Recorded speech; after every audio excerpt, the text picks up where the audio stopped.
Inizio ringraziando tutti voi che siete venuti stasera ad ascoltarmi e ovviamente mi unisco ai ringraziamenti per la cooperativa Estelai, fantastica cooperativa Estelai, il sito Romanzesu e il parco di Tepilora che hanno consentito, che hanno reso possibile questa iniziativa e che mi hanno invitata a farne parte. Allora, come potete vedere dal titolo di questa presentazione, quello di cui vi parlerò stasera sarà lo stato della ricerca per quanto riguarda l'origine genetica dei sardi. Prima però di entrare nel dettaglio degli studi specifici sui sardi, ho pensato di strutturare questa presentazione in una serie di premesse che spero daranno a tutti voi un'idea generale su come funzionano questo tipo di studi. Nella prima premessa descriverò, senza entrare nel dettaglio tecnico, cos'è il DNA e come viene utilizzato in ambito archeogenetico, ossia la disciplina di cui mi occupo. Nella seconda premessa, invece, parlerò della ragione per cui i sardi moderno in archeogenetica viene utilizzato non per dire alla moda, ma per indicare qualcosa di attuale. Quindi i sardi di oggi, perché siamo così unici geneticamente? La terza ed ultima premessa invece vi darà un'idea della storia genetica dell'Europa. La ragione per cui parlerò anche dell'Europa è perché ovviamente per capire la storia genetica dei sardi dobbiamo capire la storia genetica dell'Europa, perché la nostra evoluzione non è avvenuta in un vuoto, ma è avvenuta in relazione a ciò che è avvenuto intorno a noi. E poi finalmente parlerò delle radici genetiche dei sardi. Allora, ora che abbiamo un'idea di come è strutturata questa presentazione, iniziamo con la prima parte. Cos'è il DNA? Come promesso non vi parlerò dei dettagli molecolari, vi dirò però che il DNA può essere equiparato all'alfabeto della vita. È un alfabeto che però contiene solo 4 lettere. La combinazione di queste 4 lettere forma però delle frasi o istruzioni che sono i nostri geni, quindi che contengono tutta l'informazione che consente alle forme di vita di esistere nelle forme in cui noi le conosciamo. L'insieme di tutte queste istruzioni va a formare un manuale, il nostro genoma. Noi in effetti abbiamo 2 genomi. Il genoma grosso, quello più principale, chiamato il genoma nucleare, e poi un libricino di istruzioni più piccolo, il genoma mitocondriale. Questi 2 genomi non sono solo diversi per le dimensioni e la funzione, ma anche per il modo in cui vengono ereditati. Il genoma nucleare infatti si eredita per metà da nostra madre e per metà da nostro padre, mentre il genoma mitocondriale si eredita esclusivamente per via materna, quindi noi lo riceviamo esclusivamente da nostra madre e solo le donne lo trasmettono ai propri figli. Ora che abbiamo un'idea di come è strutturato un genoma umano, molto generale, parliamo dell'archeogenetica. Che cos'è l'archeogenetica? Secondo la definizione di Renfro del 2000, l'archeogenetica è l'applicazione della genetica molecolare allo studio del passato delle popolazioni umane, ossia è quella branca della genetica che studia le nostre radici. E come lo fa? Lo fa analizzando la diversità genetica presente nelle popolazioni umane. Ognuno di noi è unico e siamo unici perché ognuno di noi, il nostro genoma è unico, ha una diversità che ci rende individui. Noi analizziamo questa diversità. Per naturale intendiamo, o normale, intendiamo quella diversità che non è legata ad esempio a malattie. Quindi diversità intendiamo il colore, quelle varianti genetiche che determinano la nostra statura, il colore dei nostri occhi e via dicendo. E noi analizziamo questa diversità in popolazioni umane sia moderne, quindi attuali, che vivono attualmente, sia in popolazioni umane antiche, ossia del passato. Ma com'è possibile che analizzando il presente noi possiamo ricostruire il passato? La ragione per cui questo è possibile è perché il DNA, insieme a tutte le proprietà che rende le forme di vita possibili, ha anche un'altra proprietà molto importante. Il DNA ha memoria, in un certo senso il DNA ricorda. Infatti, giusto esattamente perché noi lo ereditiamo dai nostri genitori e i nostri genitori a loro volta lo hanno ereditato dai loro andiamo così indietro nel tempo con questo fenomeno dell'eredità, ognuno di noi, il nostro genoma è di fatto costituito un collage di pezzi di DNA dei nostri antenati. Quindi analizzando questo DNA in popolazioni moderne noi possiamo ricostruire il passato fino praticamente alle origini della vita. Analizzando però il DNA antico noi abbiamo un vantaggio, che è quello di vedere com'era di andare indietro nel tempo letteralmente, vedere il passato, vedere qual era la variazione genetica in popolazioni umane in un determinato luogo, in un determinato momento del passato. L'archeogenetica combina questi due approcci. Per interpretare però il nostro risultato genetico noi abbiamo bisogno di un terzo elemento, di cui vi parlerò tra un po'. Ora, ritornando a come analizziamo questo DNA, lo facciamo con una tecnica di analisi che è stata sviluppata intorno agli anni 80-90, quando vennero per la prima volta sviluppate le tecnologie del sequenziamento del DNA. Ossia il leggere lettera per lettera il genoma di un individuo. Queste erano però tecniche abbastanza rudimentali, per cui consentivano di leggere solo porzioni molto piccole del genoma ed erano anche relativamente costose, quindi la loro utilità era in un certo senso limitata. Dobbiamo aspettare gli anni 2000 perché avvenga una rivoluzione epocale per la mia disciplina, ossia lo sviluppo delle nuove tecniche di sequenziamento, chiamate NGS, Next Generation Sequencing, che consentono di sequenziare l'intero genoma di un individuo in molti individui a costi molto molto più contenuti. E vedrete che questi anni, dal 2000 in su, hanno rivoluzionato la disciplina, tant'è che la maggior parte degli studi di cui vi parlerò stasera, soprattutto quelli sul DNA antico, vedrete, saranno datati a partire dagli anni 2000, se non dalla seconda decade. Quindi questo per dirvi quanto lo sviluppo di queste tecnologie ha cambiato il modo in cui noi facciamo archeogenetica. Adesso che vi ho dato un'idea più o meno della storia della disciplina, vi parlerò di due tipi di analisi archeogenetiche. Queste rappresentano solo un esempio, però li utilizzo perché li utilizzerò spesso per descrivervi i risultati degli studi genetici di cui vi parlerò. Allora, la prima tecnica si chiama Principal Component Analysis, o PCA, che in italiano si traduce con analisi delle componenti principali. Questo è il risultato di un'analisi delle componenti principali.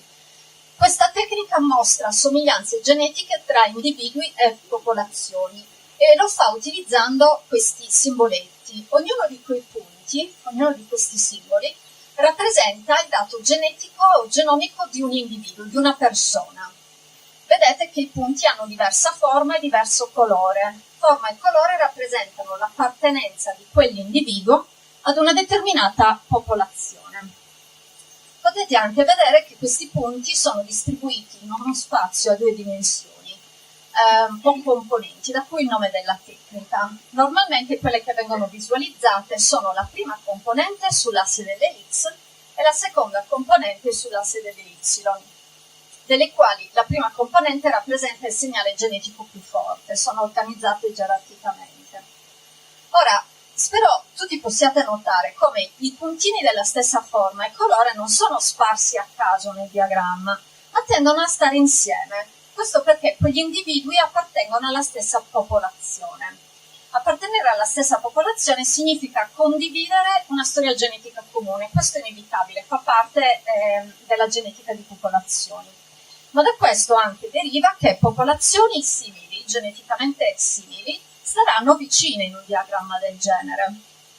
Giusto per darvi un'idea di cosa stiamo guardando in questa slide, questa è un'analisi delle componenti principali fatta su popolazioni moderne, umane moderne. Qui abbiamo le popolazioni europee e qui invece abbiamo le popolazioni del Medio Oriente e del Caucaso.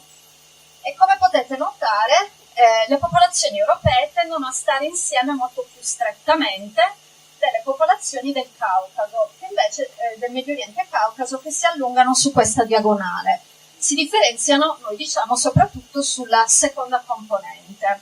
Questo ci dice che l'Europa è fatta di popolazioni che sono geneticamente molto simili tra di loro, rispetto soprattutto alle popolazioni del Medio Oriente e del Caucaso, che invece sono geneticamente molto più diversificate, quindi stanno più lontane. E questa è la prima tecnica. La seconda si chiama admixture o mescolamento.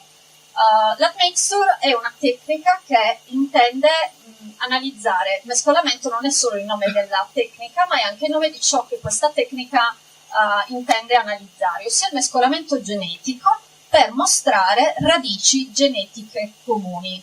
E come lo facciamo? Lo facciamo utilizzando questo tipo di diagrammi. Questo è un risultato di un'analisi admixture, in cui vedete che i colori sono organizzati, ve le sto sottolineando, in bande orizzontali. Ognuna di quelle bande o barre rappresenta il genoma di un individuo, di una persona. Vediamo qui ad esempio che ci sono 8 individui raggruppati. Ci sono anche 3 gruppi qua. Ogni gruppo rappresenta una popolazione. In questo caso noi stiamo guardando 3 popolazioni moderne. Vediamo che ogni colore, come si interpreta questo diagramma, ogni colore rappresenta un'ipotetica popolazione ancestrale o componente. Ci piace il termine componente in questa disciplina. Qui ad esempio abbiamo 4 colori, quindi abbiamo questa popolazione, noi diciamo, si è formata in seguito al mescolamento di almeno 4 popolazioni ancestrali. Condividere un colore, in questo caso vedete l'arancione diviso da tutte e 3 le popolazioni, significa condividere una popolazione ancestrale comune. Un'altra cosa che possiamo vedere è che gli individui della stessa popolazione tendono ad avere variazioni di colore molto simili, hanno gli stessi colori e in genere anche in proporzioni molto, molto simili. Allo stesso modo, popolazioni con storie genetiche comuni hanno pattern di colore simili. Qui possiamo vedere che le prime 2 popolazioni sono molto simili, sembrano quasi identiche. La terza popolazione invece è molto diversa, solo un colore. Giusto per darvi un'idea, la terza popolazione siamo noi, i sardi. Ora, queste tecniche ve le ho mostrate su dati moderni, quindi sono dati genetici moderni. Però oggi, grazie allo sviluppo delle nuove tecniche di sequenziamento, noi possiamo fare lo stesso tipo di analisi su campioni antichi e su popolazioni antiche. Tuttavia, per interpretare il dato genetico, noi abbiamo bisogno, come vi avevo detto, accennato, di un terzo elemento, ossia il dato archeologico. Spesso utilizziamo anche i dati linguistici, però il dato archeologico è quello a cui facciamo riferimento di più. In base al dato archeologico noi possiamo identificare eventi del passato, in particolare quello che ci interessa osservare sono quei cambiamenti di stile di vita che sono evidenti nella cultura materiale, come ad esempio la comparsa di un nuovo tipo di ceramica, oppure la comparsa dell'agricoltura, di cui vi parlerò estensivamente stasera e via dicendo. Questi dati ci consentono anche di identificare espansioni di popolazioni e declini di popolazioni, e quindi combinando queste informazioni noi possiamo rispondere a domande come: cosa è avvenuto nel passato, quando questa cosa è avvenuta e dove sia avvenuta. Il dato archeogenetico ci consente di rispondere ad un'altra domanda, la domanda del chi. Chi erano le persone coinvolte in questi cambiamenti? E noi rispondiamo a questa domanda considerando 2 modelli possibili, opposti. Uno è il modello della diffusione culturale, l'altro è il modello della diffusione edemica. Cosa sono? Per spiegarvelo, guardiamo questo diagramma. Allora, questo diagramma in teoria dovrebbe, immaginiamo, rappresenti 2 regioni geografiche distinte. Abbiamo la regione A e la regione B, che nel passato erano occupate da 2 popolazioni geneticamente diverse, distinguibili, una verde e l'altra rossa. Ora immaginiamo che in base al dato archeologico noi sappiamo che a un certo punto del tempo nella regione B sviluppano qualcosa di nuovo, iniziano a coltivare la terra, e questo è visibile. In base al record archeologico sappiamo anche che dopo un determinato arco di tempo anche nella regione A iniziano a coltivare la terra. Sappiamo quindi che il movimento di questa nuova tecnologia è avvenuto dalla regione B verso la regione A. Conosciamo la direzione, però non abbiamo idea di come sia avvenuta questa trasmissione dell'idea. Secondo il modello della diffusione culturale, l'idea è che individui della regione B insegnino ad alcuni individui della regione A a coltivare la terra. E poi, perché questa conoscenza è una conoscenza utile che consente di vivere meglio, di avere più cibo, di fare più figli, questa conoscenza inizia ad essere diffusa tra tutti gli individui della regione A. Quindi nel record archeologico noi vediamo un cambiamento di stile di vita avvenuto nella regione A, però non c'è stato alcun cambiamento della composizione genica.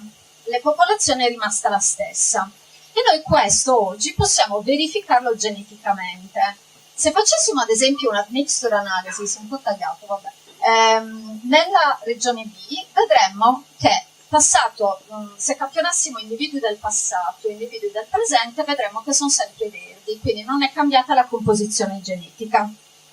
E lo stesso in effetti potremmo vederlo nella regione A. Quindi se vediamo una cosa del genere, la nostra conclusione è che l'arrivo dell'agricoltura nella regione A non è stato accompagnato dall'arrivo di nuove popolazioni. C'è stata esclusivamente una diffusione di tipo culturale, solo l'idea è stata insegnata e trasmessa. Secondo invece il modello della diffusione endemica, gli individui della regione B migrano nella regione A e poi perché loro hanno questa conoscenza che gli consente di vivere meglio, di nuovo avere più cibo, avere più figli, col tempo sostituiscono completamente la popolazione originale, nativa, che non ha questa conoscenza, quindi è in una situazione di svantaggio. Per cui anche in questo caso vediamo un cambiamento dello stile di vita nella regione A, però la composizione genetica in questo caso è stata completamente cambiata, sostituita. È quello che infatti noi chiamiamo nella nostra disciplina replacement o sostituzione. E di nuovo anche questo noi lo possiamo vedere geneticamente. Se facessimo una mixture analysis nella regione B non vedremmo di nuovo nessun cambiamento. Però se campionassimo e analizzassimo campioni della regione A precedenti all'arrivo dell'agricoltura, vedremmo che sarebbero tutti rossi. Successivi all'arrivo dell'agricoltura o anche moderni, vedremmo che sarebbero tutti verdi. Quindi c'è stato un cambiamento completo della composizione genetica. Tuttavia, un evento del genere, il replacement genetico, è un evento molto raro nella storia umana. È successo raramente, solo in alcune condizioni particolari. Quello che normalmente avviene è un mescolamento, cioè individui o l'avviso, individui della verdi e rossi convivono e poi col tempo si mescolano. E di nuovo questo lo possiamo vedere geneticamente. Regione B di nuovo rimane la stessa. Se campionassimo gli individui, la regione A al momento in cui avviene questo mescolamento, troveremmo una combinazione di individui o totalmente rossi o totalmente verdi. Se invece campionassimo individui presenti, attuali oppure successivi all'arrivo dell'agricoltura, vedremmo che il genoma di quegli individui sarebbe misto, metà verde e metà rosso, ce l'hanno nel loro genoma combinato. E questo è il modo in cui noi interpretiamo il dato genetico insieme al dato archeologico. Ok, ora che abbiamo fatto, questa era la prima premessa, passiamo alla seconda. Perché i sardi di oggi sono unici? Perché sono così diversi dagli altri? Allora, l'unicità genetica dei sardi è un qualcosa che è emerso molto precocemente negli studi di genetica di popolazione.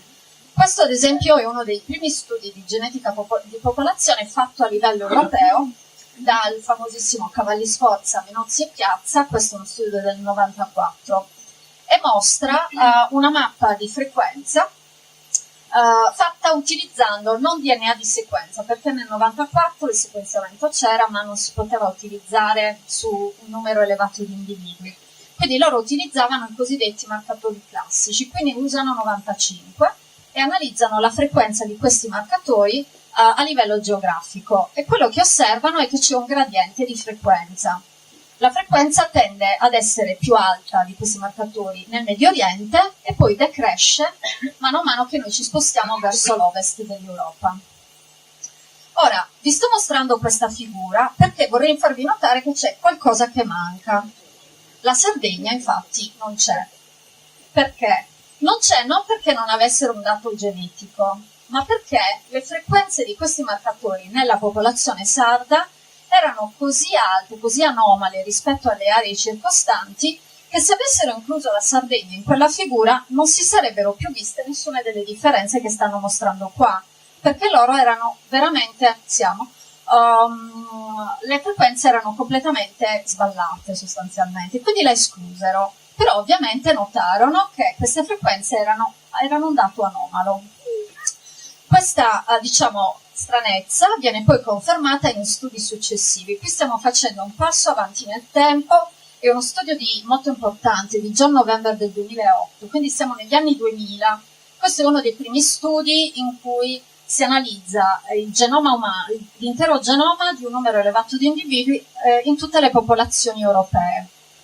Questa è un'analisi delle componenti principali che include in cui gli individui, il genoma, gli individui non sono più rappresentati da punti, ma da lettere che rappresentano le iniziali del paese di cui quegli individui fanno parte.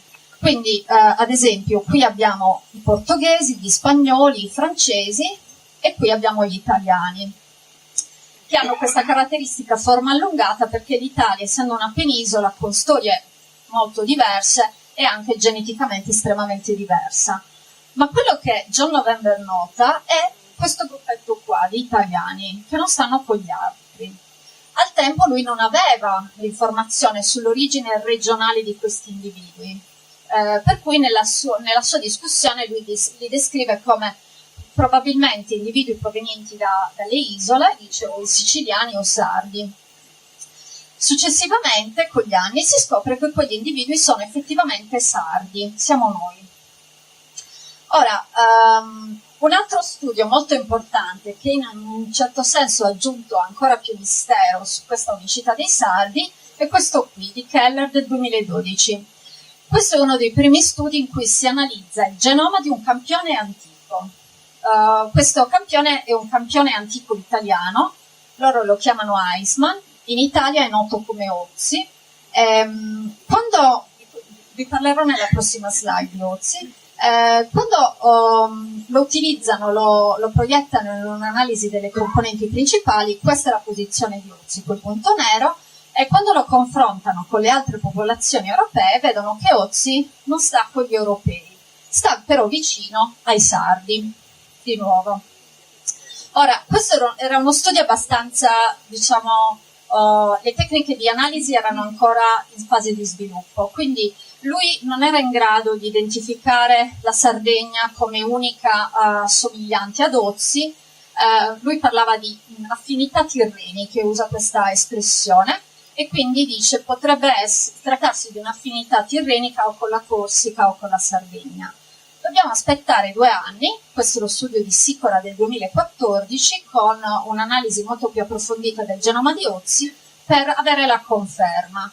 Ozzi è geneticamente simile ai sardi, a noi di oggi. Ma chi è Ozzi? Chi è Ozzi di Eisman? Allora, Ozzi è una mummia naturale ritrovata nel 1991 sulle Alpi italiane, in Alto Adige, in seguito allo scioglimento di un ghiacciaio, da cui Eisman, l'uomo di ghiaccio, l'uomo venuto dal ghiaccio. Questo è Ozzi, come è stato trovato, e questo è Ozzi, come è stato ricostruito. Allora, di Ozzi noi sappiamo oggi tantissime cose. Sappiamo che quando è morto aveva più o meno 45 anni, sappiamo che fu una morte violenta, è stato infatti ritrovato con una punta di freccia conficcata nella spalla che ne causò la morte per dissanguamento.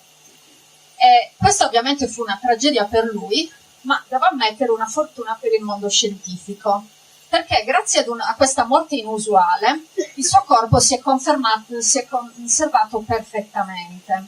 E oggi abbiamo analizzato il suo genoma praticamente lettera per lettera quasi. Di lui sappiamo che aveva gli occhi castani, che il suo gruppo sanguigno era 0RH positivo, sappiamo che era intollerante al lattosio, come molti di noi probabilmente, e aveva una predisposizione alle cardiopatie. Sappiamo inoltre che la sua morte risale a 5200 anni fa, in un periodo che in Italia, in quella zona, coincide con l'età del rame. Sappiamo inoltre da analisi isotopiche che Ötzi è nato, vissuto e morto nella stessa regione in cui è stato trovato, a pochi chilometri di distanza. Per cui la domanda a questo punto è: ma com'è che un uomo che è morto 5200 anni fa e che non si è mai spostato dalle Alpi è simile ai sardi? Per capirlo dobbiamo vedere le radici genetiche dell'Europa. E per capire le radici genetiche dell'Europa dobbiamo innanzitutto capire la cronologia degli eventi. Non entrerò nel dettaglio, quindi diciamo che parlerò degli eventi principali. La storia genetica dell'Europa inizia 45.000 anni fa più o meno, quando l'Homo sapiens, noi, la nostra specie, arriva in Europa e si diffonde, la colonizza. Poi succedono tantissime cose durante i rimanenti migliaia di anni, ma l'altro evento estremamente importante avviene durante un altro periodo storico chiamato Neolitico, che coincide con l'arrivo dell'agricoltura sviluppata nel Medio Oriente intorno a 12.000 anni fa e si diffonde poi in Europa e nell'area mediterranea. In Sardegna, se non mi sbaglio, è arrivato più o meno 7.800 anni fa. Per darvi un'idea, questo è il momento in cui Ötzi muore sulle Alpi. Ötzi quindi muore alla fine del Neolitico, nell'età del rame. All'età del rame segue un'altra età dei metalli, l'età del bronzo. Anche questa è un periodo estremamente importante, durante il quale avvengono nuovamente grandi sconvolgimenti, sia a livello genetico, vedremo, che a livello archeologico. Si impara, infatti, si sviluppa la domesticazione del cavallo e si inventa il carro. Quindi le popolazioni iniziano a diventare molto più mobili. Poi tra il bronzo e il ferro, il Mediterraneo, c'è un'espansione enorme del commercio, associata allo sviluppo e al perfezionamento delle tecniche di navigazione. Dopodiché entriamo in quella parte della storia che probabilmente è familiare a molti di voi, quindi abbiamo le espansioni fenicie e cartaginesi, il Mediterraneo, la formazione e fondazione della Magna Grecia, la fondazione di Roma, poi sto andando molto avanti velocemente, caduta di Roma e Medioevo.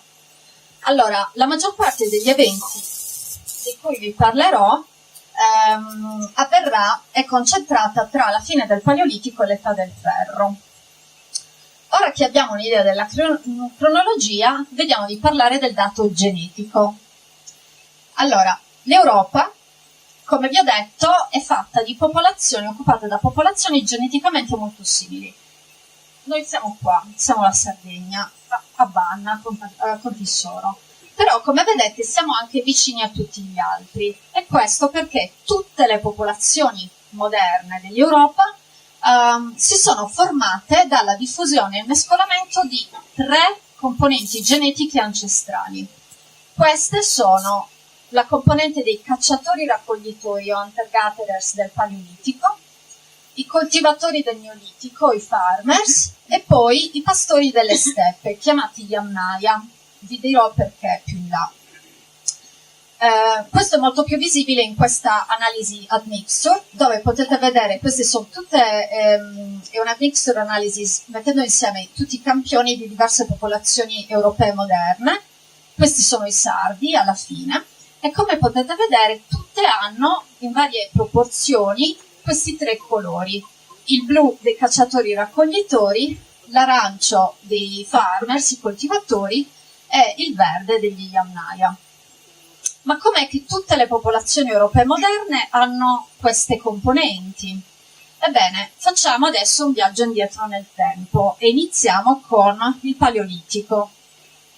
Ora noi sappiamo che tutti noi abbiamo un po' di DNA paleolitico in noi e in tutte le popolazioni europee. E questo lo sappiamo perché oggi abbiamo il dato genomico di individui risalenti a questo periodo. E questa è un'analisi delle componenti principali che mostra come si distribuiscono. Se aggiungiamo le popolazioni moderne, la prima cosa che spero possiate notare è che formano due gruppi distinti.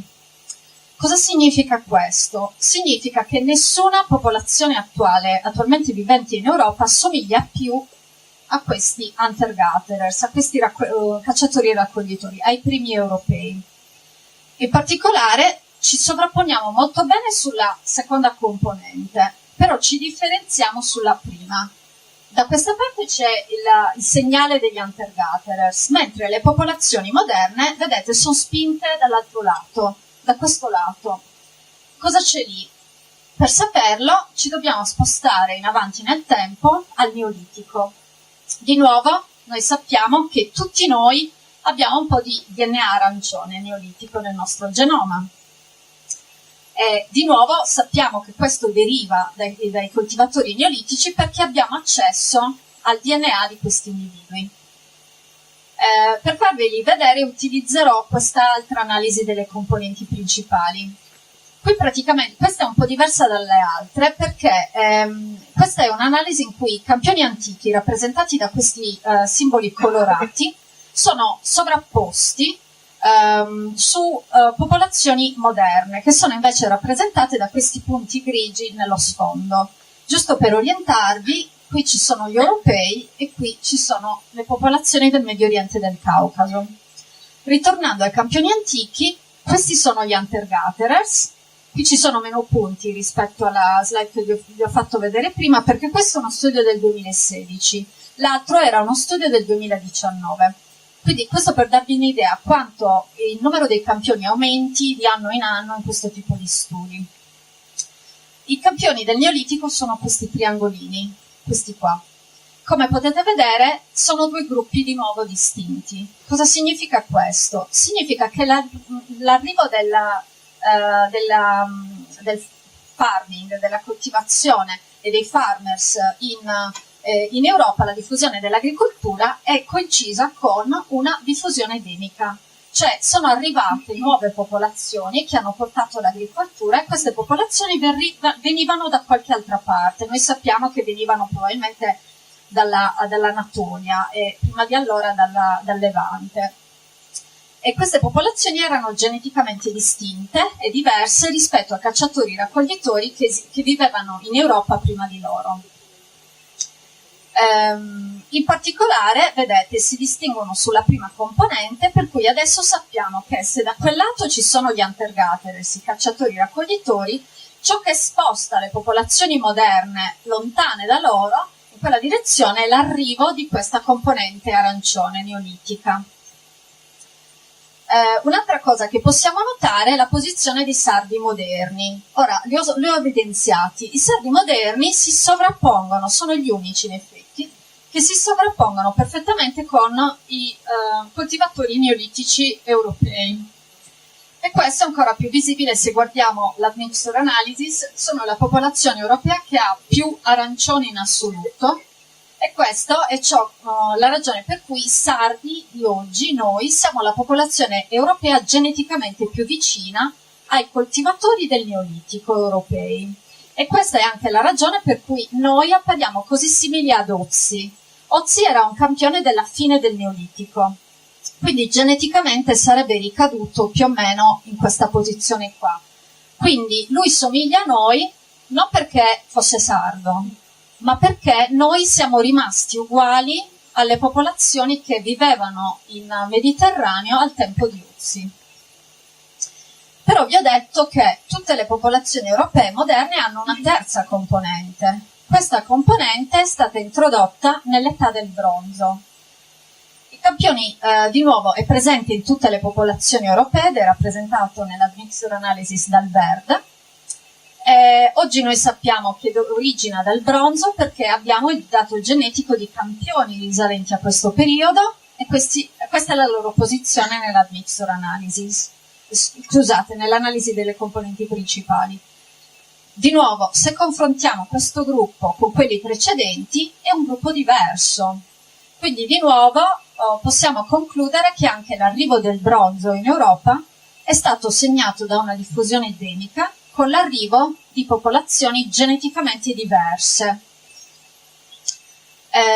Se confrontiamo le popolazioni europee dell'età del bronzo con le popolazioni europee del Neolitico, si sovrappongono relativamente bene sulla prima componente, ma si distinguono sulla seconda. In particolare appaiono spinte verso l'alto dove c'è la componente delle steppe. Ma da dove viene questa componente? Questa componente viene da queste popolazioni qua. Se funziona, da queste popolazioni qua. Questi sono gli Yamnaya, ok? Chi sono gli Yamnaya? Gli Yamnaya erano popolazioni nomadi che vivevano in quella che noi oggi consideriamo come ad esempio l'Ucraina, tra le pianure tra il Mar Nero e il Mar Caspio. Questi erano pastori nomadi che avevano domesticato il cavallo e che 5.000 anni fa più o meno iniziano ad invadere l'Europa.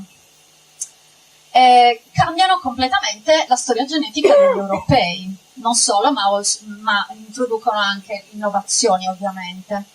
In Europa centrale l'arrivo della loro componente genetica e il loro mescolamento è associato alla diffusione di un particolare tipo di ceramica, che qui è rappresentato da questa colorazione grigia, la cosiddetta ceramica cordata o corded ware, mentre in area mediterranea, in Europa occidentale, l'arrivo della componente Yamnaya avviene tra popolazioni che utilizzano un altro tipo di ceramica chiamata campaniforme o Belviker, che qui è rappresentata dal colore, dal colore giallo. Ve lo sto facendo vedere perché, vedete, c'è giallo anche in Sardegna.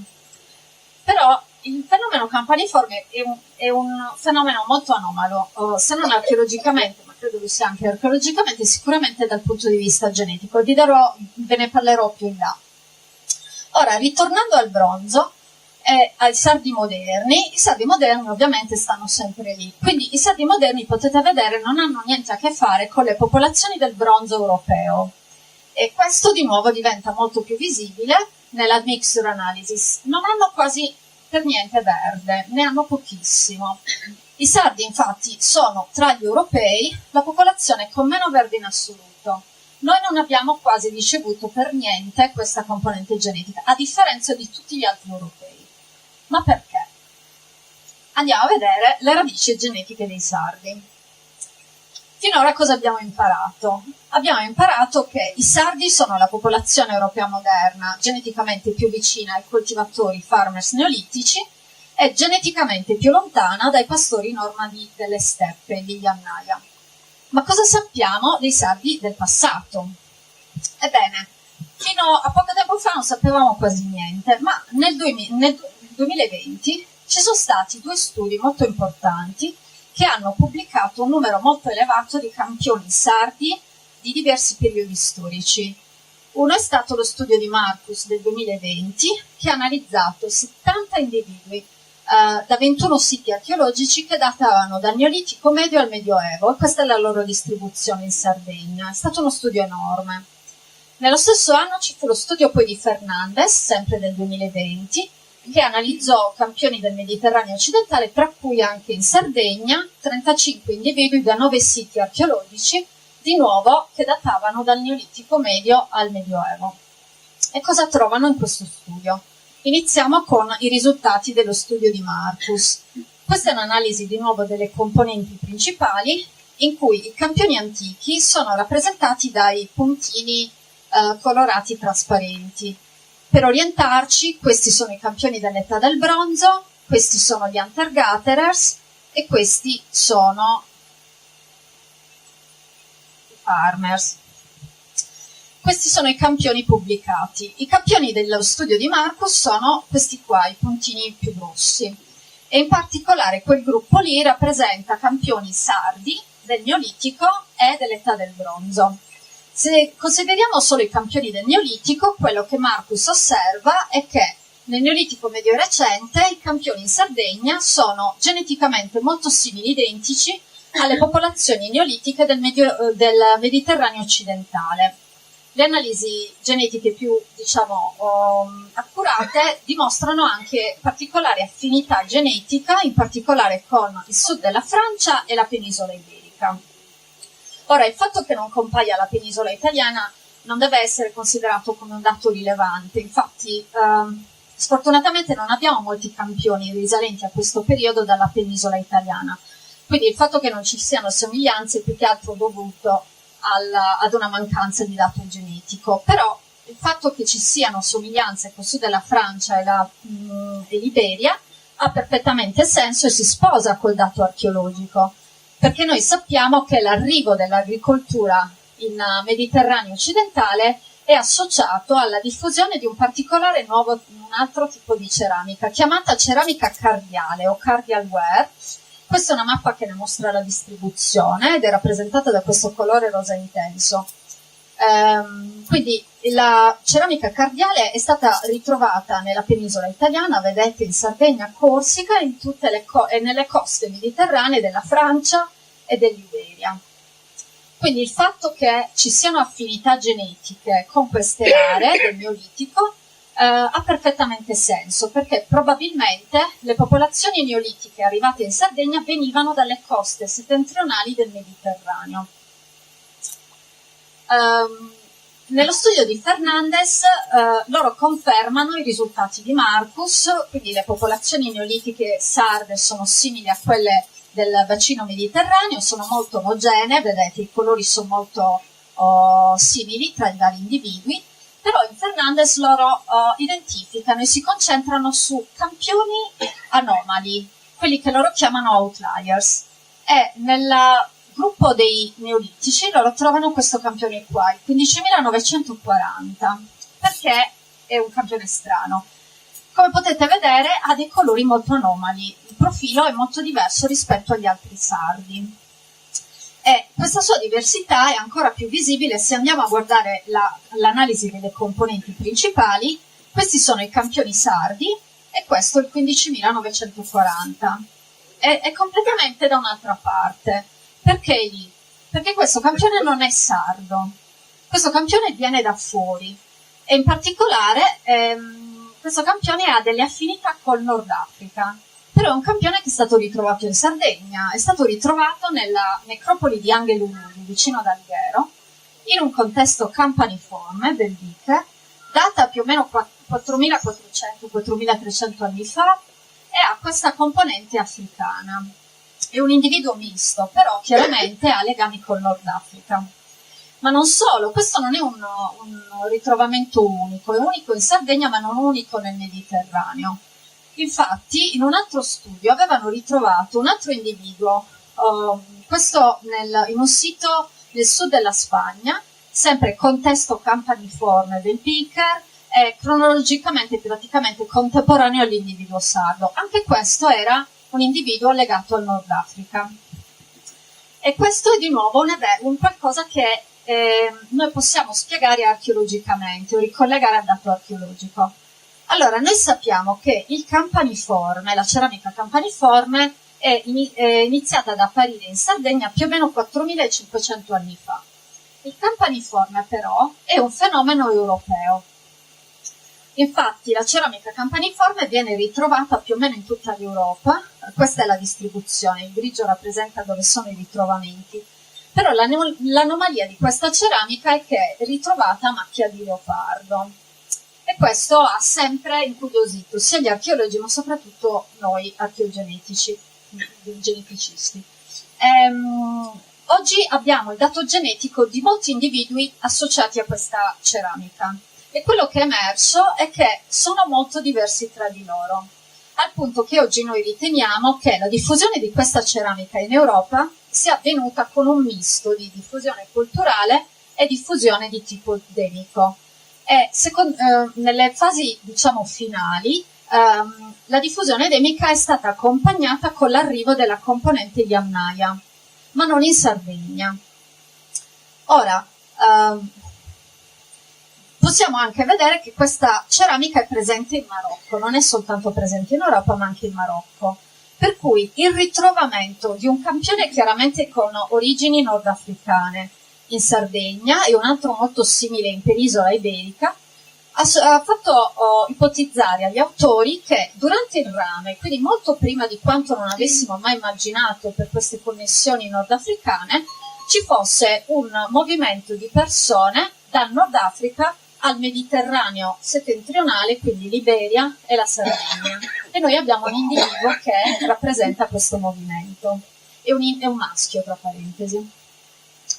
Ora, ritornando all'analisi delle componenti principali di Marcus, vi ho detto che in questo gruppo non ci sono solo campioni del Neolitico, ma ci sono anche i campioni dell'età del bronzo, i nuragici, le persone che hanno fatto questo posto, che hanno costruito Romanzeso. Sono tutte lì, geneticamente sono rappresentate da quel gruppo lì. E come potete vedere, i nuragici sono uguali ai neolitici, ai farmers. E questo è un qualcosa di unico in Europa, perché tutti gli altri campioni del bronzo in Europa nel frattempo si sono spostati lì, perché hanno ricevuto la componente Yamnaya. Quindi gli autori concludono che nel bronzo, in Sardegna, a differenza del resto dell'Europa, la componente Yamnaya non arriva. C'è continuità genetica, la composizione genetica rimane la stessa. E da questo ovviamente possiamo dedurre, se mai ci fosse bisogno di avere la conferma, che la cultura nuragica è una cultura autenticamente sarda, perché non è arrivato nessuno in quel periodo. Allora, di nuovo l'uniformità tra Neolitico ed età del bronzo è apparente nella mixture analysis. La loro composizione genetica è quasi indistinguibile, sono uguali. Però in Fernandez di nuovo loro si concentrano su outliers, quindi trovano un altro outlier, che è questo qua, il 10.365. Questo, a differenza del primo, che era un campione non sardo, era un individuo proveniente da fuori, questo è un individuo misto, già misto, è un individuo che ha DNA sardo misto a qualcos'altro. E per spiegare l'origine di questo qualcos'altro, loro si concentrano su questa componente rossa, che loro chiamano componente orientale. Questo è un individuo che è stato ritrovato a Seulo in un contesto nuragico, quindi l'attribuzione non è discutibile, è stato datato a più o meno 3600 anni fa, ma è un individuo misto che ha ricevuto geni da qualche altra parte, non dalla Sardegna. Loro parlano, come detto, di una componente orientale, che però non sono in grado di identificare in termini di origine. Loro parlano di possibili influenze vicenee, oppure della Giordania, o addirittura anche più vicine, in contesto bellicher italiano. Però, di nuovo, cerchiamo di interpretare questo dato guardando al dato archeologico. Allora, il dato archeologico contrasta col dato genetico, perché il dato genetico ci dice isolamento, il dato archeologico ci dice connessione. La Sardegna si trovava durante il bronzo al centro di una rete commerciale vivacissima. La Sardegna importava metalli da tutto il Mediterraneo, in particolare lingotti di rame chiamati oxide ingots dall'isola di Cipro, ma importava anche ceramiche dalla Grecia e ambra dal Baltico. L'ambra è stata ritrovata anche qua. Esportava anche ceramiche nuragiche, sono state ritrovate nella penisola italiana, Creta e Cipro, e si ipotizza anche che ci siano state esportazioni di metalli con ritrovamenti a Cipro e un po' più dubbi anche in Scandinavia e in Germania, quindi potenzialmente connessioni estremamente ampie. Queste connessioni però, come potete vedere, sembrano essere molto più strette con il Mediterraneo orientale e l'Egeo. Per cui in questo contesto ritrovare un individuo che geneticamente ha influenze orientali in ambito nuragico ha senso. Quindi questo ci dice che l'isolamento genetico era evidentemente presente, questo è indiscutibile, però non era completo, non era assoluto. Qualcuno arrivava, e qualcuno arrivava dal Mediterraneo orientale soprattutto. Quindi questo campione si spiega. L'assenza della componente Yamnaya, no, ancora non ce la spieghiamo. Ora, ritornando allo studio di Marcus, loro non solo analizzano i campioni antichi, questi qua, ma li confrontano anche con noi, i sardi di oggi, che sono questi qua. Questi derivano da uno studio di Sidore del 2015 in cui è stato pubblicato il dato genetico dell'intero genoma di 2120 individui da tutte le province della Sardegna, praticamente il bisunus tutto. Come potete vedere, i due gruppi sono distinguibili, si sovrappongono ma non completamente. Noi, i sardi di oggi, non siamo più come i sardi che hanno fondato Romanzeso e quelli del Neolitico. Siamo cambiati. In particolare sembra che ci siamo spostati verso l'alto. Come mai? Per capirlo dobbiamo andare a vedere la composizione genetica dei campioni successivi al periodo nuragico, quindi quelli a partire dal ferro in su. E questi sono questi qua. Ho sottolineato l'area in cui si distribuiscono. Spero possiate vedere come questi campioni, rappresentati da questi puntini colorati, le palline, a differenza dei gruppi che abbiamo osservato finora, che tendevano ad essere molto raggruppati strettamente, questi sono tutti sparpagliati. Cosa ci dice questo? Ci dice che i sardi dell'età del ferro al Medioevo sono geneticamente estremamente diversi, non solo dai sardi originali, quelli del Neolitico e dei nuragici, ma anche tra di loro, sono molto diversi. E questo è ancora più visibile nell'analisi admixture. Come potete vedere, i colori che c'erano prima magari ci sono ancora, ma in quantità molto differenti, e poi ci sono nuovi colori. Gli autori infatti dicono che a partire dall'età del ferro arrivano in Sardegna diverse nuove componenti genetiche. In particolare loro identificano una componente orientale rossa, quella che si era osservata in quel singolo individuo anche durante il nuragico, qui arriva molto di più. Poi abbiamo una componente, finalmente la componente Yamnaya, che qui è colorata in arancio, e poi loro identificano anche una componente nordafricana, che è questo colore per vinca lilla. Si vede qui molto poco, si vedrà molto meglio nella prossima slide. Loro di nuovo identificano un altro outlier in questo gruppo, è questo campione qua, il 16163, e lo chiamano outlier perché questo è il primo campione, sicuramente datato, in cui possono identificare con certezza la componente Yamnaya. Quindi in base a questo loro possono affermare che la componente Yamnaya arriva in Sardegna più o meno 2700 anni fa, che equivale a dire che arriva con almeno 1000 anni di ritardo rispetto al resto dell'area mediterranea. In questo studio loro identificano anche l'origine di queste componenti nuove. Loro identificano il Mediterraneo orientale come un'origine delle componenti orientali, in particolare identificano il Libano, Cipro e Giordania come possibili sorgenti. Il Mediterraneo settentrionale, in particolare la penisola italiana, ma anche la Francia, i Paesi Baschi e la Spagna, e poi ovviamente in misura molto minore una componente nordafricana. Ora, parlando della componente nordafricana, andiamo a vedere l'altro studio, quello di Marcus. Questa è la loro admixture analysis, confermano tutti i risultati dell'altro studio. Grande diversità arriva in Sardegna a partire dall'età del ferro. Anche qui identificano 3 nuovi componenti, sfortunatamente sono colorati in modo diverso, quindi l'orientale qui è arancione, la Yamnaya è blu e poi c'è la nordafricana che è verde. Ora, la componente nordafricana non appare in modo casuale, ma appare specificatamente in ambito punico. Ora, i siti che loro derivano da questo periodo sono 3, di cui solo Monte Sirai e Villamar sono punici. Invece Zorquetueri è nuragico, però trovano un individuo sepolto durante il periodo punico, che guarda caso è geneticamente sardo. Okay?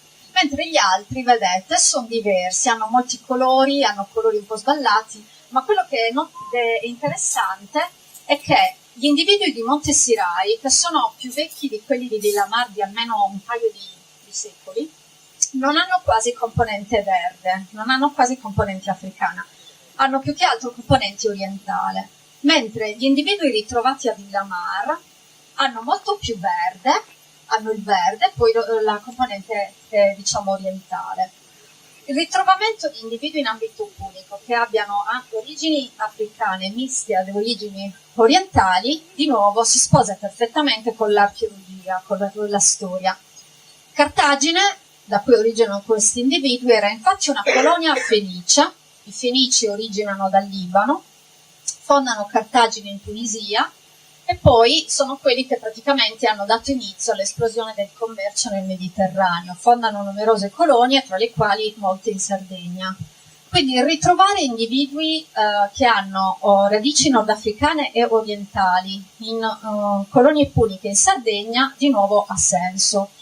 L'assenza della componente nordafricana nei primi punici viene spiegata da loro o con la possibilità che i punici si siano mescolati con i nordafricani più tardi, quindi hanno portato questa componente più tardi in Sardegna, oppure abbiano avuto, i punici loro stessi abbiano avuto origini genetiche un po' miste. Allora, cosa abbiamo imparato finora? Abbiamo visto che in entrambi gli studi, a partire dall'età del ferro, arriva nuova diversità genetica. Questo significa che l'isolamento genetico del periodo del bronzo finisce e la Sardegna sembra riallinearsi in effetti con le traiettorie genetiche del Mediterraneo. Infatti l'arrivo di questa enorme diversità genetica durante l'età del ferro, a partire dall'età del ferro, è un fenomeno che è stato osservato praticamente in tutta l'area mediterranea, dall'Iberia alla penisola italiana. Quindi qui noi di nuovo ci comportiamo come tutti gli altri. Ora, per concludere, Marcus non solo analizza i campioni antichi, ma anche li confronta con quelli moderni da soli, quindi rimuovendo tutte le altre popolazioni. E lo fa perché vuole vedere se ci siano delle diversità, delle differenze tra i sardi, tra noi. Quello che vede, quindi, questa è un'analisi delle componenti principali. I campioni antichi sono quelli puntini colorati, le palline colorate, quelli grigi sono i campioni di Sidore, moderni, le iniziali sono la provincia di cui fanno parte. Quello che emerge da questo confronto è che tutte le province sarde più o meno hanno affinità con i sardi del Neolitico e del bronzo e un po' meno con quelli del ferro, ma questo è più che altro dovuto al fatto che molti di quei campioni erano stranieri, erano individui provenienti da fuori. L'altra cosa che emerge sono alcune differenze interne. Probabilmente farà piacere a molti sapere che gli individui della Norese e dell'Ogliastra sono quelli che hanno mantenuto maggiore affinità con le popolazioni del Neolitico e del Bronzo, i nuragici. Mentre le altre regioni, l'Olbia-Tempio, è stata influenzata molto di più successivamente da influenze genetiche del Mediterraneo settentrionale, e le popolazioni del Campidano hanno ricevuto più influenze dal Mediterraneo orientale. L'altra cosa che possiamo notare sono i campioni, questi qua sono l'Ogliastra, ok? Allora, l'Ogliastra, vedete, sembra quasi prendere una via diversa dagli altri, ma questo è soltanto il risultato, secondo gli autori, di una deriva genetica dovuta a isolamento molto recente. Quindi loro non sono geneticamente diversi dal resto della Sardegna, è solo che con l'isolamento hanno preso una strada genetica un po' differente, ma la loro composizione è uguale a noi. E con questo praticamente concludo. Quindi per riassumere cosa abbiamo visto stasera. Abbiamo visto che la storia genetica della Sardegna praticamente inizia nel Neolitico, quando i primi coltivatori arrivano in Sardegna, la colonizzano e la popolano. Questi individui provengono probabilmente dal Mediterraneo occidentale. Durante la fine del Neolitico, durante l'età del rame, ci sono però stati contatti genetici, o almeno sono arrivati individui dal Nord Africa, e buona parte della nostra variazione genetica attuale deriva da quelle popolazioni lì. Durante il bronzo è quando avviene qualcosa, o meglio, qualcosa non avviene, c'è un qualcosa che manca in Sardegna rispetto al resto dell'Europa. Infatti la composizione genetica dei sardi, a differenza del resto dell'Europa, non cambia, perché non arriva la componente di amnaia e ancora non sappiamo il perché. Sappiamo che la Sardegna era infatti collegata commercialmente molto intensamente col Mediterraneo orientale, ma sembra che questo non coincida con un mescolamento di persone, a parte quegli individui che loro ritrovano mescolato. Quindi abbiamo un isolamento genetico quasi completo oppure limitato flusso genico. Durante l'età del ferro è quando noi praticamente ci ricolleghiamo, è come se ci riconnettessimo con il resto del Mediterraneo, geneticamente ovviamente. Fine dell'isolamento genetico, arrivo di nuove componenti genetiche provenienti da diverse parti del Mediterraneo, similmente a quanto avviene nel resto del Mediterraneo, e quello che si ipotizza è che l'arrivo di queste nuove componenti abbia in effetti dato l'ultimo tocco all'evoluzione del nostro patrimonio genetico fino al raggiungimento della composizione attuale. E con questo ho finito, grazie mille per l'attenzione.